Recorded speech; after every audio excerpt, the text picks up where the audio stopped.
So everybody and their cousin's dog keeps blowing up my phone about this new JBP commercial. I'm sitting here like, what are y'all even talking about? I mean, I know he's been doing those Patreon billboards, but that's not a real commercial. And folks kept insisting, no, listen, he's doing actual commercials. So it finally pops up on my Twitter feed, because girl, I don't watch TV at all. I didn't even realize how much my world is just YouTube and Patreon now. But anyways, I scrolled and boom, there it is. He's on First Take, y'all, and he's not just popping up on ESPN, he's on the big networks. So I watched the whole thing from start to finish, and of course, we're about to break this down piece by piece. But at the end of the ad, I didn't see a Patreon link, I didn't see Spotify, no prize picks, none of that. All I saw was JoeBudNetwork.com. And in the commercial, he's not just pushing the podcast, y'all. This thing is way bigger. He's highlighting everything under the umbrella. He opened with clips from the pod, but then flexed. Here's what's happening on Podwise. Here's what's happening on the Ian and Mark show. And of course, he made sure Queen's Flip got a little shine. He's saying a whole lot without actually saying it. And I want you to notice the name that didn't pop up. Now, I could be wrong because I'm not positive I saw the full ad, but I definitely didn't catch Money Arrival, which feels weird because he made room for the Ian and Mark show and Podwives, yet Mona was nowhere in sight. I didn't see Mona at all, and I get she's new, but she's been front and center in Rolling Stone, so why not put her forward here when you're showcasing your whole roster? Again, this is just speculation because I only saw a 30-second cut, and that might not be the entire commercial. Oh, and hold up, Joe has been warning us about 2026 for months, and the whole time I've been trying to decode it like maybe it's this, maybe it's that, and kept tying everything back to Patreon. Joe said, nah, I'm fully independent now, and it's time to make the move. For those of y'all who watched the Patreon episodes like 5 or 6 ago, y'all know I was venting about how creators keep signing the labels and big companies instead of collecting the game and building for themselves. And that's supposed to be the point of networking. Talk to the people who really handle the distribution, learn the back end, break the dependency, and it finally looks like they're cracking that code.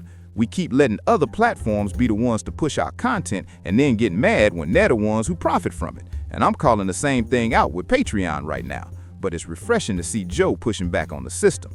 Though I will say, every show he featured is still housed on Patreon, so read into that however you want. But it's still dope to see him financing his own moves and landing major TV ad placements on ESPN like this. It's really about time we start moving with some real imagination. They can't block you once you stop needing what they're trying to hand you. I'm good on anybody's money.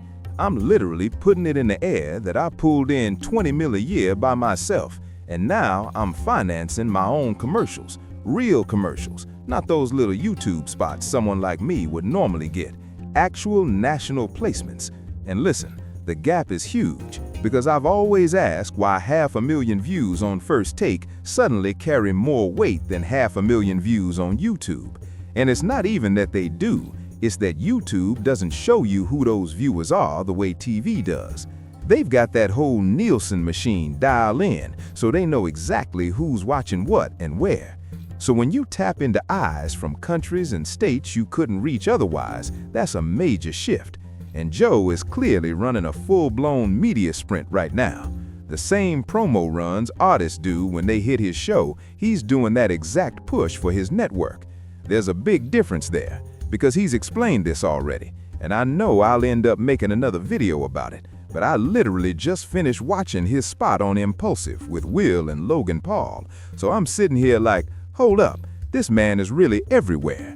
He's popping up on Jim Jones's podcast, he's sliding onto their platform, he's dropping commercials, he's plastered on billboards. What's the final play here?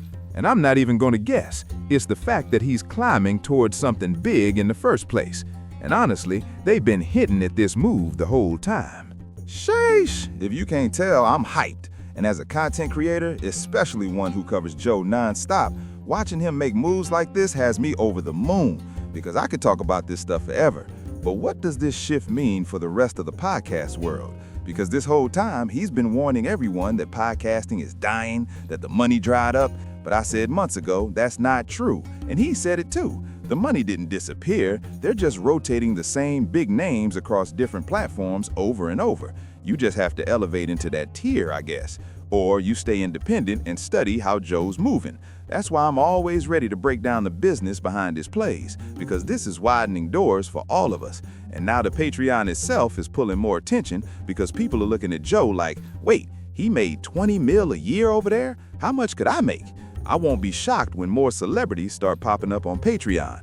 But at the same time, it's boosting my own content, because I've already talked about how the impressions I'm getting now are way different compared to when I first started this 3 or 4 months back.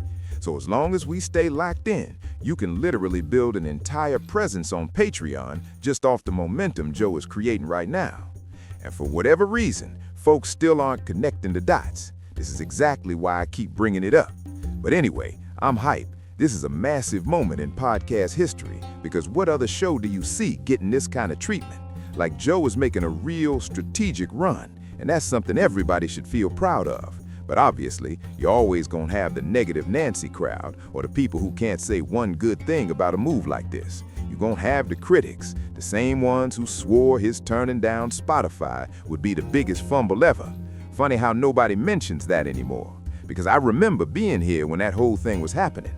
That noise was loud. Those haters were everywhere during that time. They were yelling, oh, he's never gonna recover from this. He'll never see another deal like that again. You don't hear a single whisper from him now. I finally watched the full Rolling Stone interview, because obviously they taped it and then chopped little pieces for the published article. And seeing the whole thing, I was like, damn, he is really making a run. And even the interviewer was a legit fan of Joe. It wasn't some dude reading cue cards. He was like, nah, I watched the pod too. So this is a major, major push. Y'all drop your thoughts in the comments.